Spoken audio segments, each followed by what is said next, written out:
साथियों नमस्कार। आप देख रहे हैं GS4 न्यूज़ और कैमरे के पीछे से मैं हूं मनीष। साथियों बताना चाहूँगा कि हमारे सहयोगी साथी cameraman, content writer, planning officer मान्यवर शशिकांत कुमार गोपाल जी अपने निजी कार्यों की वजह से बहुत ज़्यादा व्यस्त हैं, जिसके कारण मैं कैमरे के सामने से आकर आपको खबरें नहीं दिखा पा रहा हूँ, जिसका कि हमें बेहद अफसोस है, बेहद खेद है। साथियों आज 9 जून है। 9 जून अर्थात भगवान बिरसा मुंडा का शहादत दिवस, उनका बलिदान दिवस। साथियों आप सभी को पता है कि बिरसा मुंडा ने भारतीय स्वतंत्रता संग्राम में बहुत ही महत्वपूर्ण भूमिका निभाया और अपने जीवन के अंतिम समय तक अंग्रेजों के खिलाफ संघर्ष करते रहे। आज हम बात करेंगे उनके परिवार के बारे में, उनकी परिवार की क्या स्थिति है उस पर हम चर्चा करेंगे। लेकिन उससे पहले मैं चाहता हूं कि आप थोड़ी सी जानकारी बिरसा मुंडा के बारे में, संक्षिप्त जानकारी जरूर ले लें। भगवान बिरसा मुंडा एक क्रांतिकारी थे जिन्होंने ब्रिटिश सरकार का जमकर विरोध किया। वे आदिवासी समुदाय से थे। इन्होंने अपनी समुदाय का दल बनाया और लोगों को अपने हक के लिए लड़ना सिखाया। केवल 25 साल की उम्र में ये देश के लिए कुर्बान हो गए, लेकिन अपने आप को अमर कर दिया। इन्हें इनके समुदाय के लोगों ने भगवान का दर्जा दिया और इन्हें गर्व के साथ आज भी याद किया जाता। बिरसा मुंडा का जन्म रांची के उलीहतू गांव में हुआ। इनके पिता का नाम सुगना मुंडा और इनकी मां का नाम करमी था। इनके जन्म के बाद इनका परिवार कुरुबदा आकर रहने लगा। काम की तलाश में इनका परिवार जगह जगह भटकता रहता था। इनका अधिकांश बचपन चलकड़ में गुजरा। बचपन में ये भेड़ों को चराने जंगल जाया करते थे और वहाँ बांसुरी बजाते थे। इन्हें बांसुरी बजाना बहुत अच्छे से आता था। इनकी शिक्षा इनके मामा के गांव आयुभुत में हुई। बिरसा मुंडा एक बेहद गरीब परिवार से थे। इनके माता पिता के पास पैसे की कमी के कारण बिरसा को अपने मामा के यहाँ आयुभुत गांव में रहने के लिए भेजा गया। बिरसा बहुत ही होनहार थे, इसलिए उन्हें स्कूल पढ़ने के लिए भेजा गया। बिरसा के शिक्षक ने उनकी पढ़ाई में रुचि देखकर उन्हें क्रिश्चियन स्कूल में जाने का सुझाव दिया। पहले क्रिश्चियन स्कूल में केवल ईसाई धर्म के बच्चे ही पढ़ सकते थे और कोई अगर इस स्कूल में पढ़ना चाहे तो उसे ईसाई धर्म में परिवर्तित होना पड़ता था। यही कारण था कि बिरसा मुंडा ने अपना धर्म बदलकर ईसाई धर्म स्वीकार कर लिया। धर्म परिवर्तन के बाद इनका नाम बिरसा डेविड रखा गया। स्वतंत्रता प्राप्त करने के लिए कई जगह अलग अलग आंदोलन चल रहे थे। एक आंदोलन चला था सरदार आंदोलन, जिसमें ब्रिटिश सरकार का विरोध किया जा रहा था और ईसाई स्कूलों का बहिष्कार किया जा रहा था। बिरसा के पिता ने उनका नाम क्रिश्चियन स्कूल से कटवा दिया। इसके बाद बिरसा आनंद पांडे से जुड़े। आनंद पांडे ने उन्हें हिंदुओं के धर्म के बारे में बताया। उन्होंने महाभारत रामायण का अध्ययन किया। बिरसा को हिंदू और क्रिश्चियन धर्म दोनों का ज्ञान प्राप्त हुआ। बिरसा में हिंदुत्व की भावना जागृत हुई और वे भी सरदार आंदोलन का हिस्सा बने। इन्होंने धर्म परिवर्तन का जमकर विरोध किया और अपने धर्म के प्रति जागरूकता फैलाई। बिरसा ने देखा कि अंग्रेज हमारी जमीन पर कब्जा कर रहे हैं, लड़कियों की दलाली की जा रही है, लोगों को धर्म परिवर्तन के लिए मजबूर किया जा रहा है और उन्होंने अंग्रेजों को इस नीति का जमकर विरोध किया। लोगों को अपने धर्म का ज्ञान दिया, गौ हत्या का विरोध किया। इन्होंने आदिवासियों की कृषि के तरीके में भी बदलाव किया ताकि वे ज्यादा मुनाफा कमा सके और नुकसान से भी बच जाएं। कर से मुक्ति के लिए अंग्रेजों के खिलाफ मुहिम चलाई। अंग्रेजों के बढ़ते अत्याचार देखकर अपनी एक सेना तैयार की, जिसका नाम था गोरिल्ला सेना। जब बिरसा अपनी सेना के साथ चक्रपुर जमकोपाई जंगल में आराम कर रहे थे, तब 3 फरवरी 1900 को अंग्रेजी सरकार ने बिरसा और उनके साथ 460 कार्यकर्ता को हिरासत में ले लिया। इन्हें रांची की जेल में कैद करके रखा।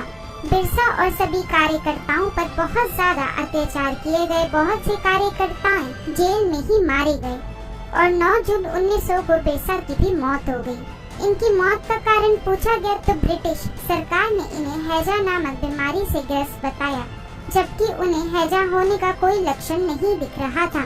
इस प्रकार जेल में ही इनकी मौत हो गई, लेकिन उनके अच्छे कर्मों के लिए उन्हें आज भी याद किया जाता है। बिरसा एकमात्र ऐसे आदिवासी नेता हैं जिनकी तस्वीर संसद भवन में लगी हुई है।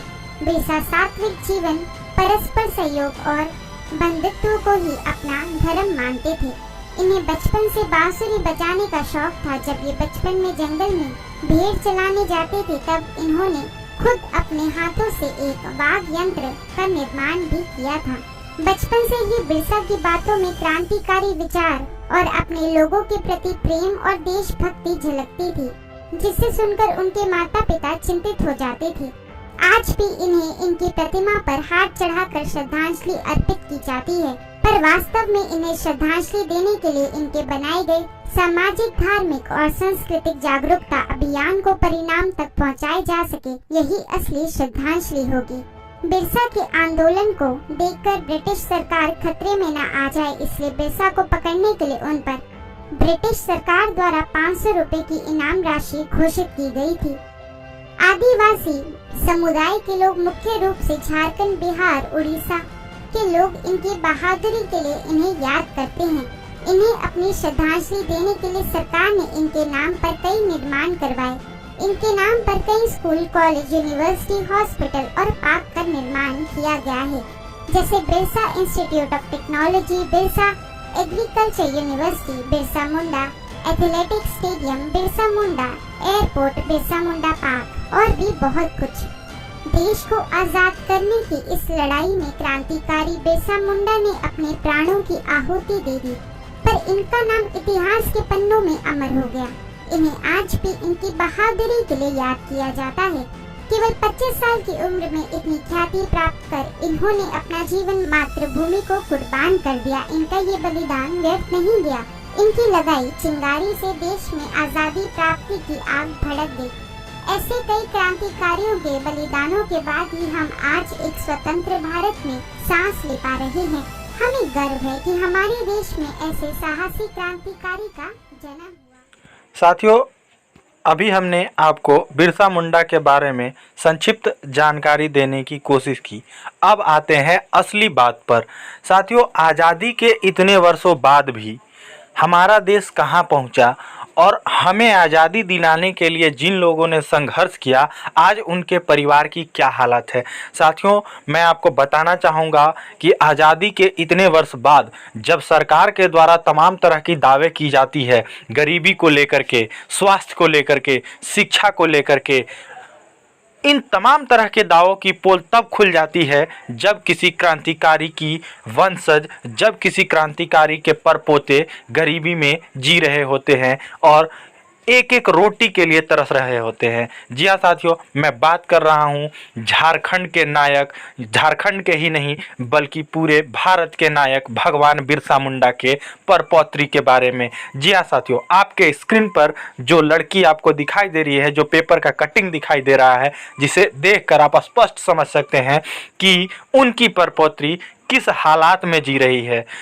आप सोच के देखिए कि कोई ऐसा शख्स जिन्होंने कि अपना जीवन लगा दिया इस देश को आज़ाद कराने के लिए, और सरकार तमाम तरह की दावा करती है और उनका लाभ ऐसे क्रांतिकारियों के वंशजों को ही नहीं मिल पाता है। तो ये अपने आप में सरकार के मुंह पर तमाचा है कि आप तमाम तरह के दावे कर रहे हैं और हमारे क्रांतिकारी के वंशज ही एक एक निवाले के लिए तरस रहे हैं।